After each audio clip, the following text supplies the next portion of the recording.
Anong araw, tuloy ang biyahe. Muli nating libutin ang mga kabundukan sa Cordillera.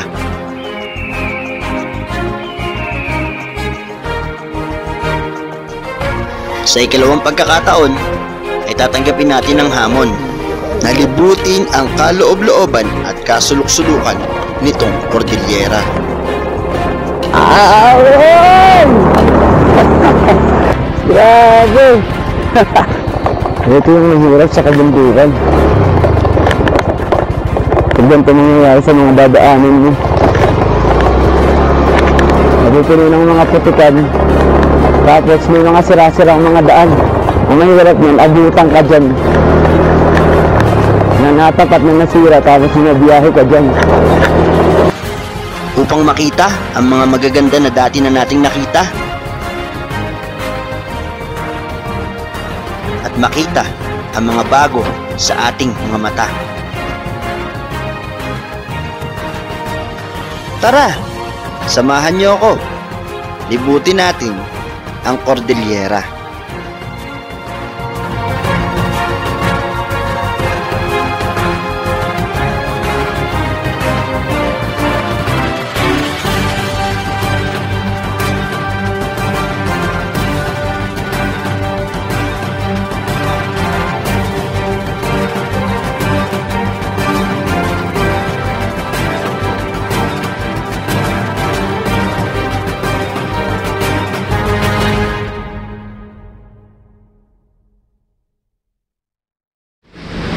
Okay, so andito na kami sa may Richardson. Dito kasi yung first starting point. And kaya kailangan namin huminto dito kasi kailangan namin mag-picture ng ito, yung gagamitin natin na passport habang nagpipicture dito sa harap nitong mismong hotel. Kaya hinto muna tayo dito.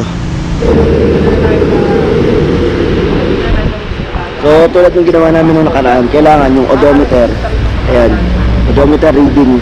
So kung ano yung odo mo nung nag-start ka, kailangan i-start mo, ano mo dyan, lagay mo dyan.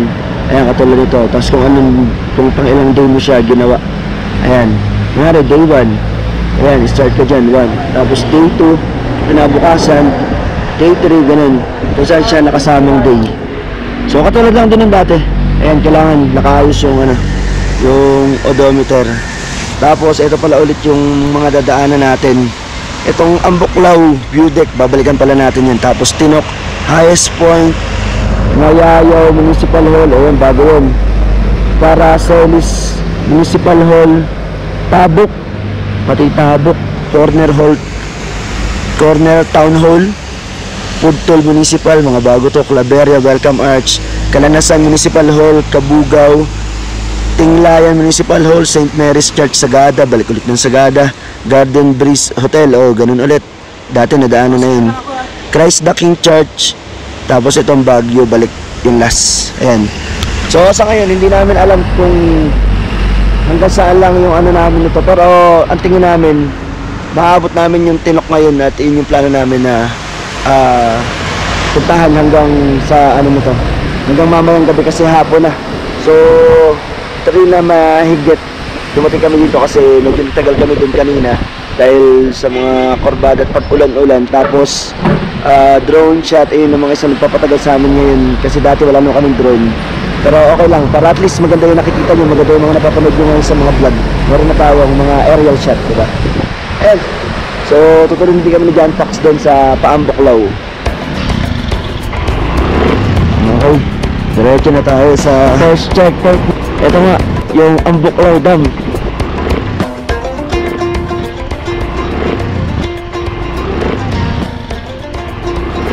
So mga 1 hour mahigit yung biyahe mula dito. Nasa 50 kilometers yung tatakboyin natin ngayon para mapuntahan yun. Yun nga lang, ang oras natin is alas 3 na mahigit. Kaya mga 4, magpa 5 or 5 yung dapat natin doon. So medyo paggabi na rin yun para sa ating first checkpoint. Pero okay lang, importante matapos namin yung first checkpoint na to, or hanggang maka second checkpoint man lang ngayon.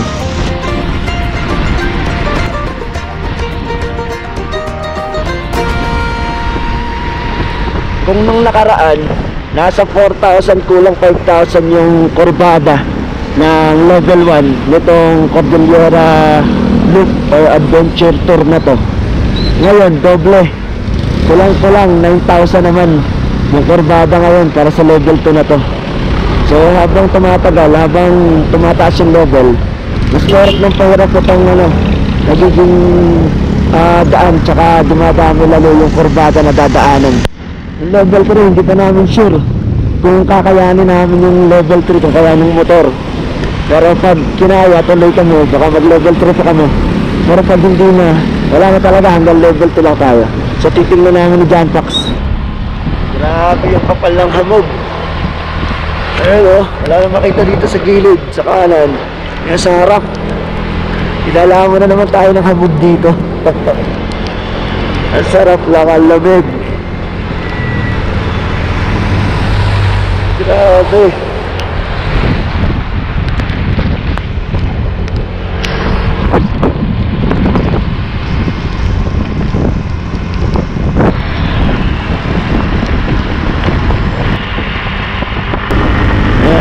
Putik bro. Natetesting na yung gulong natin. Nakakaranas pa naman ito yung kalsada. Kahit pa paano may mga tuyo-tuyo pa. Pulo-pulo yung mga ulan eh.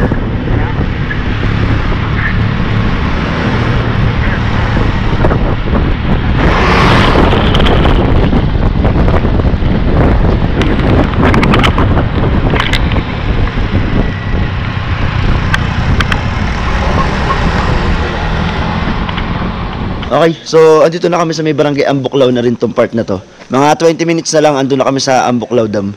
Pero dadaan na kami dito para kumain. Dahil para mamaya, kung sakaling nasa Ambuklaw kami, kasi 5 na mahigit, pahapunan na rin. Kung wala man kami madaanan dun, at least nakakain na kami dito. Tapos, baon na lang siguro kami ng iba pang mga pwedeng kainin mamaya para in case na magutom. Dahil maaga tayong naghapunan ngayon dito. So kain na kami dito ni John Pax saglit. Tapos diretso na tayo Ambuklaw ulit. Baka nainitan ka pa sa ice cream.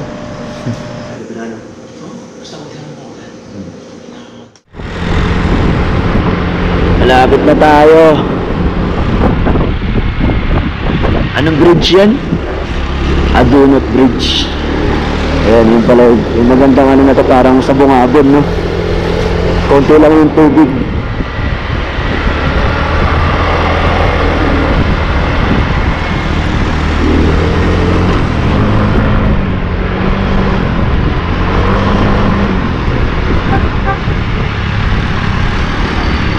Hello!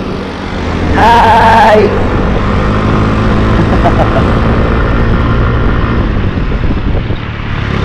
Malapit na tayo dun sa magandang ilog na nadaanan natin nung nakaraan. Tapos ito, maganda rin ito nung nakaraan yung kulay. Kaso dahil nag-uulan, kulay brown sa baba. Ayun, sa kanan natin. Ito yung isang magandang part na to, papunta ng Ambuklaw. Ayun, no? Ganda ng mga bato sa gilid. Tsaka itong bundok sa harapan natin.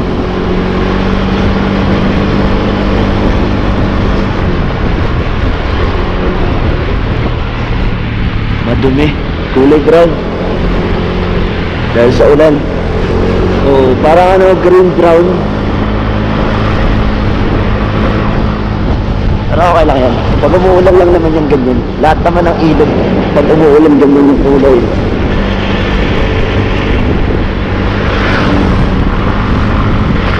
Ito na tayo.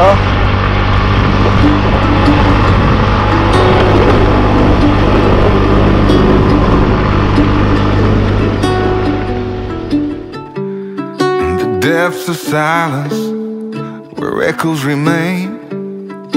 You were the sunrise and I was the rain. A collision of souls opposing in flight. I was the darkness, you yearned for the light. Now you're gone and I'm losing my mind, losing my mind, I'm losing my mind.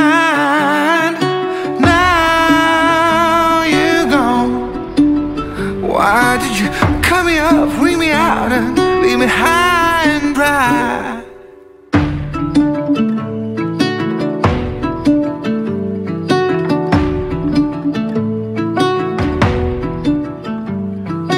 You were the laughter that kept me alive. You were hello, and I was goodbye. An ember that flickered, that faded away. You were the summer, I was that same old shit in me. Now you're gone, and I'm losing my mind, losing my mind, losing my mind. Now you're gone. Why did you cut me up, bring me out, and leave me high and dry?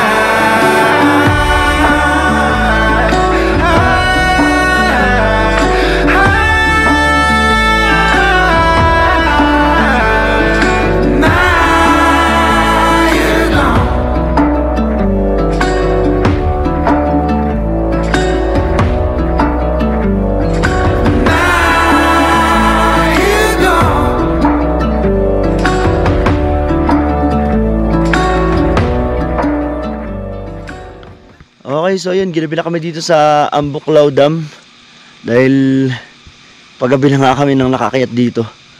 So yun, at least nakabalik na tayo ulit dito kasi kasama talaga to sa checkpoint ulit ngayon dito sa level 2 ng Cordillera Loop Adventure Tour na to.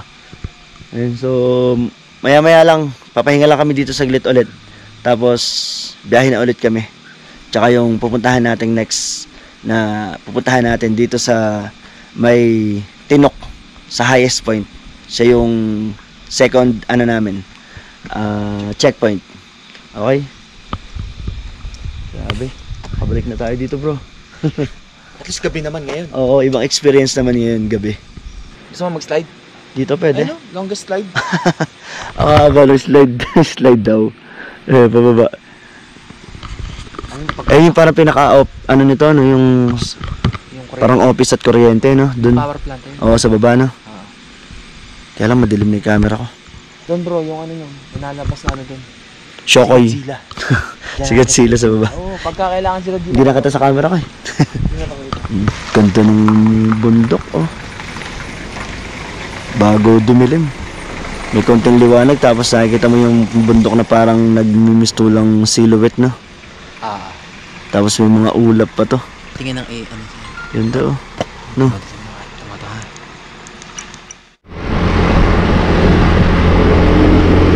Okay, gabi naman yung biyahe natin yun. Dito ang papunta namin sa second checkpoint. Dito nga sa may Tinok, sa highest point. Doon tayo pupunta ngayon, yung second checkpoint namin. Yun nga lang, gabi na, madilim na. Wala na kayo masyadong makikita dito sa mga natin. Pero okay lang yan. Tutuloy kami dun. Ang plano namin dun, magka-camping kami ni John Tax. Tapos hanggang umaga kami dun. Para ma-experience ba? Para kakaibang experience naman. Kasi nung nagpupunta kami dun sa Tinok nung nakakaraan is puro umaga yung nakita nyo.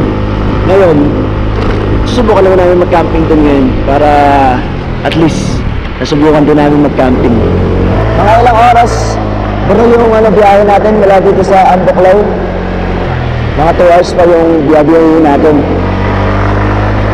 So mga mga 9, 7 na mga 9 ng gabi dating na kami dun sa Jantax.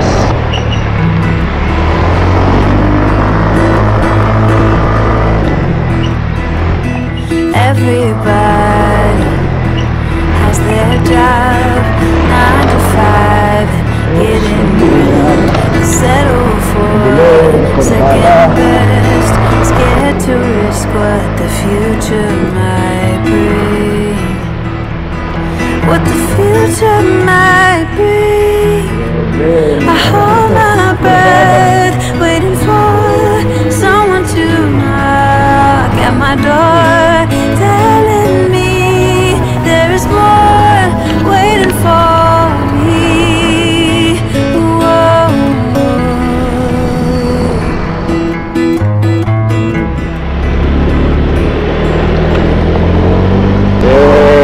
Angas oh. Kahit nandito tayo sa may kabundukan ng Cordillera, may makikita kang gantong mga ilaw oh. Diba? Dinaig pa yung mga syudad. Oh, ganyan kaganda dito sa bulubuntukin na parte na to. Ganda oh. Baka mahaba din tong may mga gantong ilaw.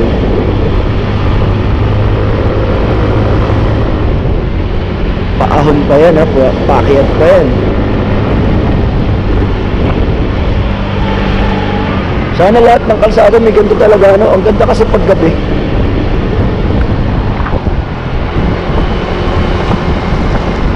Nakakabawas pa sa aksidente ng ganyan. Kasi alam mo kung hanggang saan lang yung linya ng kalsada. May susundan kang guide. Sa ibang lugar kasi kaya walang ganyan, mga kurakot kasi. Naiinis talaga ako sa mga kurakot na ganyan eh. Nagalit. Diyan na po, tamaan sa pool.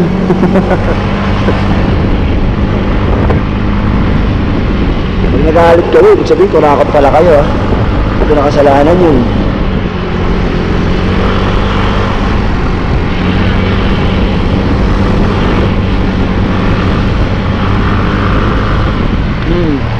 Anong gawin na ito bro? Kanina? Ranger, ano kaya? Oo nga eh. Etong part na to, ano na to? Sinabaklan mo. Grabe sobrang lamig mo dito. Nag-doble yung lamig ah. Hindi kaya dito yung mga daan papunta ng Mount Olis tsaka yung Mount ano? Sa Tibet, yung mga ganun. Paakyat eh, pero paahon din. Ah, grabe yung ganun. Nanunipit sa ano? Laman.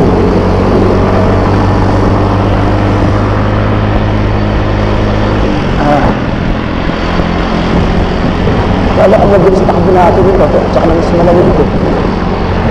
Hindi lang tayo nakakabilis dahil sa kordada tsaka paahon. Putik. Putik. Galing doon sa taas na. Oo, lang yan. At least natutesting natin yung gulong. Itong dual spoke sa mga putik-putik. Pero kaya naman nadaanan na kami ni John Fox din sa may pag-walkpas ng ang buklaw dam. Sobrang putik tsaka basa. Pero ang ganda ng kapit ng ano, yung dual sports. Mas makapit talaga siya sa putik. Kumakagat kasi malalaki yung spike.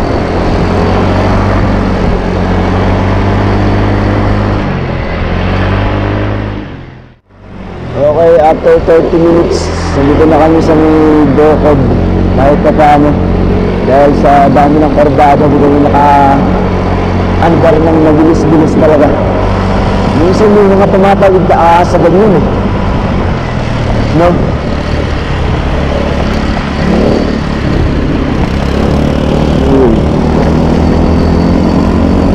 Wala na ano dito nito ano. Oo, ayun o, umano yung mga dugtungan na deploy.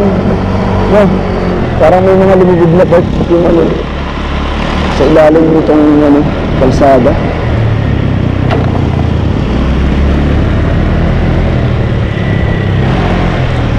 Bro, swerte pa rin tayo. Itong part na to, mukhang kauulan lang kami, ganun na lang. Hindi na natin inabutan. Swerte pa rin tayo.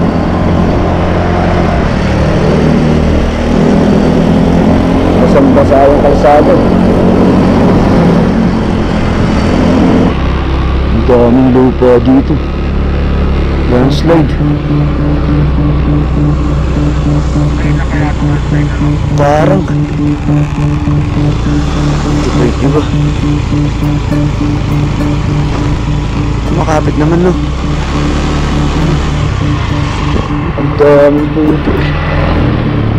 Buwangin lupa.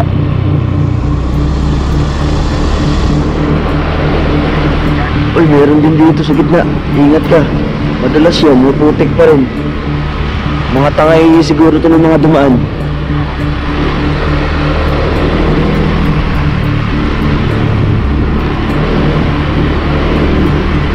Kaya pa sa gilid, meron din.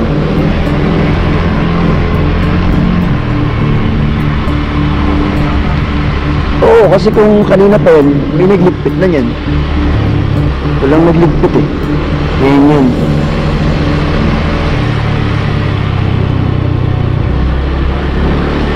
Landslide. Buti, konti lang gumit na. Kung hindi tayo makakadaan din.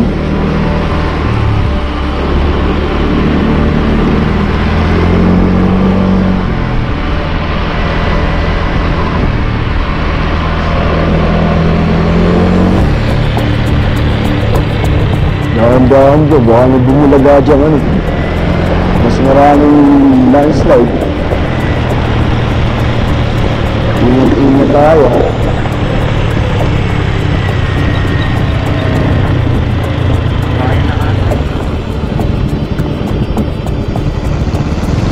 Dilim pa naman yung ibang parte. Ano, walang kailang-ilaw dito.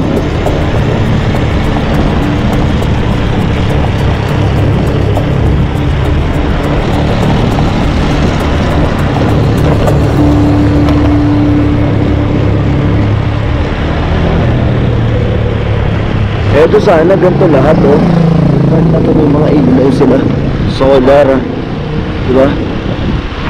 Anong part ba to? Anong barangay ba to?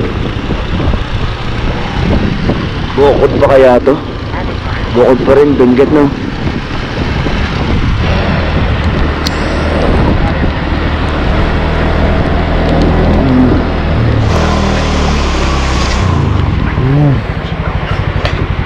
Grabe. Antok. Sabay pa ng ilon no? Oo muna. Dito muna kami din sa ano. Parang tindahan ito. Umuulan tapos inaantok ako. Hindi ko alam. Napipikit-pikit na ako. Grabe. Sabihin pa yung antok sa akin.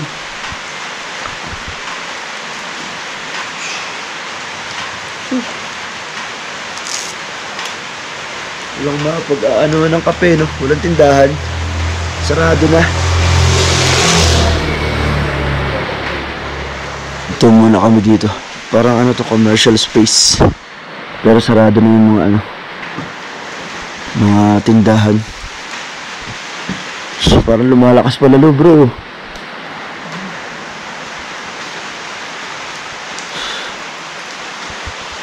Ilang ano pa ba? May isang oras pa? Biyahe? Isang oras. Pahinga tayo sa saglit. Umuulan kasi. Tapos dadaritso tayo ng... Wala din, hindi rin tayo makakapag ano sa tinok nun. Mahirapan tayo, malamig. Oo. Tapos di tayo makakapag-set din ng ano natin, tent. Okay lang, pahina na tayo. Tsaka maaga-aga pa naman, di ba? 8:30. 8:30, so 9:30, sakto lang. 8:30 Kung isang oras biyahe. Pero kung kahit hanggang 12, kung basta walang ulan para mas sure tayo makakatulog tayo dun. Eh. makakapag-anta ng tent. Kapag tayo pa. Tingnan ko nga. Okay, tuloy na ulit. Okay, so eto na, tumuloy na ulit kami sa biyahe. Wala na yung ulan, wala na rin yung antok ko. So, lamig na lang yung kalaban natin ngayon.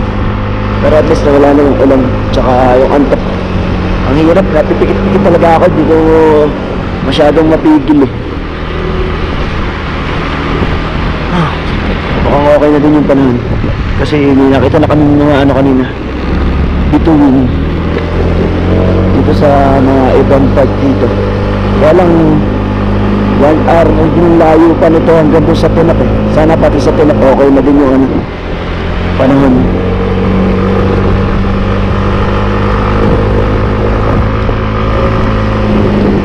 Ayaw pa rin mawala yung malat ko. Kaninang umaga pa yung malat ko. Di ko alam bakit punuta lang akong bigla kaninang umaga eh. Baka yung sa lamig ng ulan to kahapon. Tsaka yung ewan ko, di ko sure kung saan. Landslide na naman. Uy, ano yun? Harang dyan sa gitna. Harang yung buhangin. Ang dami.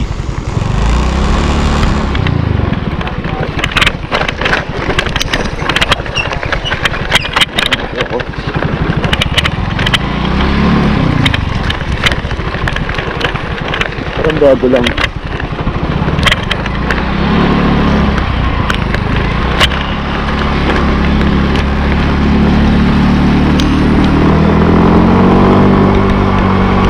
Buti hindi tumpok na barato yung ano. Yung landslide na yan.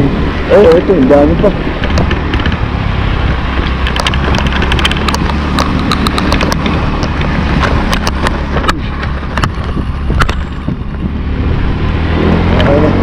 Alagpas na ako.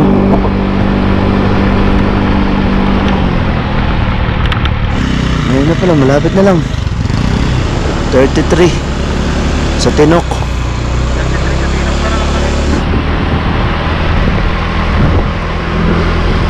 Foggy day. Ay, foggy night.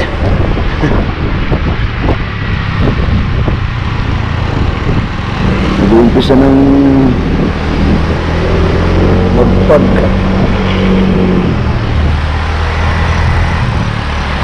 Malapit nang walang makita.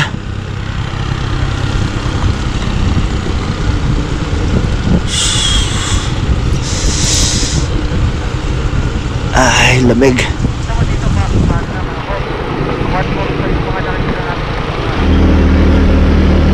To highest point. Ayos pala, hindi na pala tayo duminadyo sa baba nun. Kumbaga parang nasa kalagitnaan na tayo. Ito yun yung pinakataahon ng Tinok. Pati dito may mga ano din. Landslide. Tapang malalaki. Laka ng mga landslide dito. Part na to. Madilim lang. Zero visibility na bro. Wala na. Ako kaya kitaan nila, nakatutok ka sa akin. Kung malayo ka, wala na, hindi na ako sa makikita.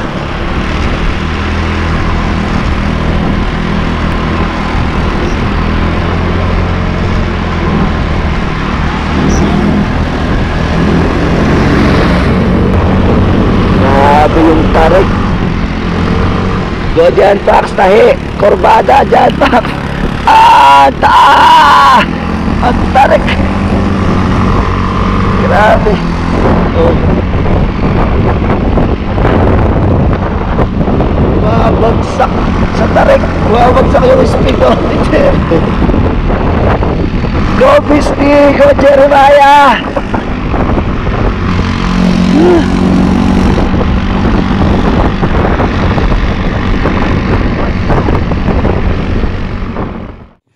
Okay, so andito na kami sa yung highest point dito sa Tinok. Ayan. So kararating-rating lang din namin.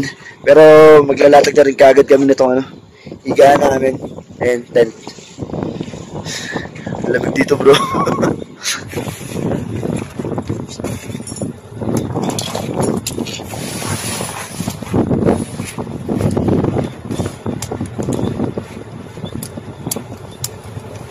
Okay.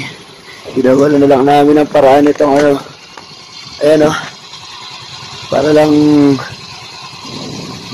namin yung tent dito. Maitayo ng maayos. Medyo malakas yung hangin Ayan. Para-paraan na lang.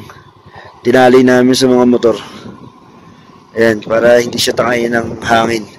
May kalakasan yung hangin Pero kaya naman pag nakataling ganito. Ha? Kahit sa isang side na lang siguro bro. Doon na lang. Oo. So goods na kami dito. Nakaano naman yung motor. Ayan, nasa gilid na gilid naman kami. Tapos madalang naman yung dumadaan ditong mga sasakyan pag gantong oras, lalo mamaya. Tapos may reflector naman tong bag na to ni John Pax Immortal. Kagandahan dyan sa Immortal, may reflector yung pinaka top box bag. Pati sa akin doon sa kabila meron din.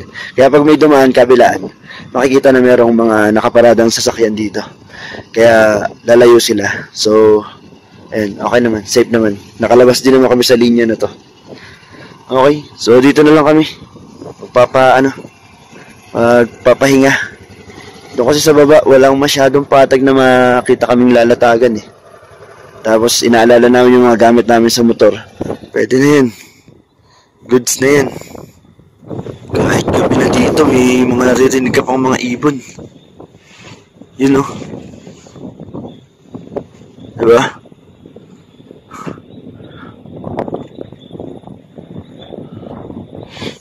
Dry na dry, bro. Yung ano? Yung burger, dry na dry. Yung patty. May patty. May patty. May cheese. Pero walang mayonnaise o ketchup. Baka nakalimutan natin humingi. Ayan, so dito na kami ni John Pax sa loob ng tent. Ganto lang. Kain muna kami ng ano, merienda. Para bago matulog, meron na kaming ano, Ay, paano? pandagdag ano lang. Kasi naghapunan naman na tayo kanina dun sa ano. Sa binili lang namin ito, mga pagkain. Tapos meron pa kami dito mga ano, chichirya. Hindi ko nga pala ano sa inyo kanina, nakakwento. Panoorin niyo sa vlog ni John Pax. Kung ano yung nangyari sa kanya. May binili siyang tinapay tsaka merienda. Kaso, nalaglag. Kasi tumumba yung motor. Ayaw. Sabi ko na nga, parang nung pagtamba ko, sabi ko, baka meron akong nahulog. Hindi ko lang na-video pero meron siyang video. Sa kanya niyo panoorin. Kung saan siya pinulot. Kung saan ko siya dinampot. Napakaganda ng aming experience dito. Galing mo talaga. Kahit na pangatlong balik namin ngayon, gabi, at kakaibang pagtumba naman ang aking gift. Ibang experience naman ni John Pax. Kakaiba. Kakaiba. Kain muna tayo. Kain muna kami dito. Alam mo, Papa, mayroon pa pala akong baon. Ano? Oh, Ang daming kukutin ah. wala na. Wala na. So, tulugan na. Mag-aalauna na. Dumating kami dito kanina siguro 12 or 12 mahigit. Wala nang hubaran nung jacket to. Sobrang lamig eh. Yan. Kaya wala na tanggalan. Okay, hanggang bukas. Bukas na lang.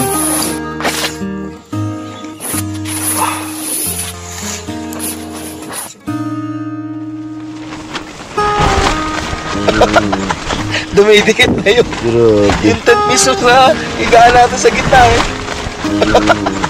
Ano ka lang? Kita-kita ka, gumagano na sa mukha. Pero umaga tsaka mahampas ng todo yung hangin. Iba yung hangin dito. Grabe. Ito pala dito. Buto pa ng gabi. Nakatulog pa tayo ng kahit pa paano, no? Maliwanag na, ito na, oh. Yan, may mga dumadaan na rin tricycle. Oh, tsaka sasakyan pa. Grabe.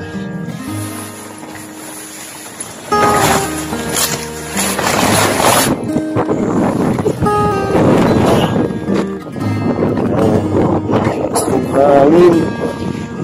Grabe yung medyas ko. Ang layo nang naabot ko. Ayun pa yung isa. Ayun yung tent namin. Oh. Ang layo ng karating. Grabe.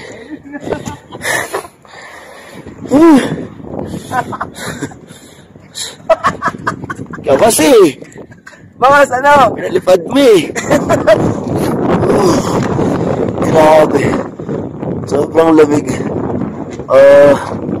Alas 5, mag-alas 5:30 pa lang. Pero maliwanag na dito. Kaya lang napakalamig.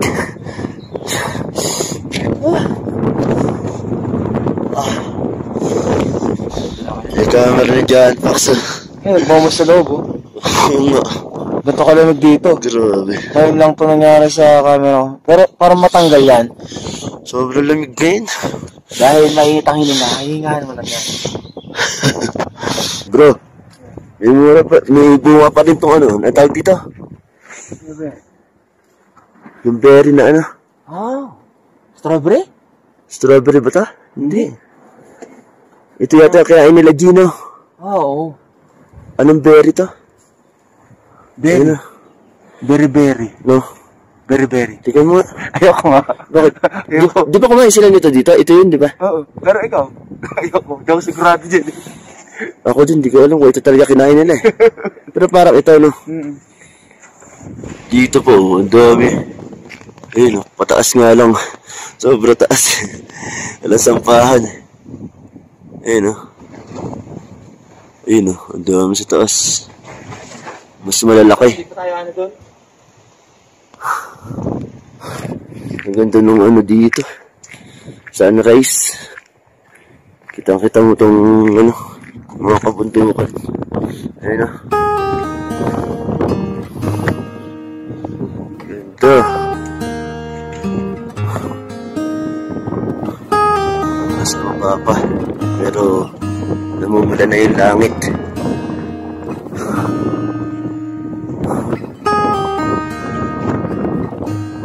Diba? Ito talaga dito sa ano, sa highest point. Ano masasabi mo sa ano, dahil sa katubaran natin yung pagka-camp dito? Camping. Isang kakaibang experience ang matulog dito sa yung highest point. O, diba? Gabi, makakatulog ka pa. Madaling na pa umaga. Kaya lalagin na yung tent eh. Siguro dahil dun galing hangin, pero kung dito siguro baka wala naman pag sa part dito, ano? Nakatapat tayo dun sa ano, hampasan ng hangin. Ayan, solid. Huwag niyong kalimutang magdala ng gloves, makapal na jacket, kailangan meron pa kayong balaklava or ganito. Oo. Tsaka medyas. Diba? Ayun, oh. Okay. Isang solid experience. Makapag camping dito sa new highest point. Pero yun nga lang, ligpitan na. Paalis na rin kami dito pagyari namin magligpit. Solid. With a little flip the page, give it some more, getting out of my way. I was hiding, bulletproof, forever waiting, Dito, view deck. then came Bago. you. I thought I was what I've been told I thought I was. I thought I was what I've been told I thought I was. String up the pieces of yesteryear's life in over my head, trying to figure out. I thought I was what I've been told I thought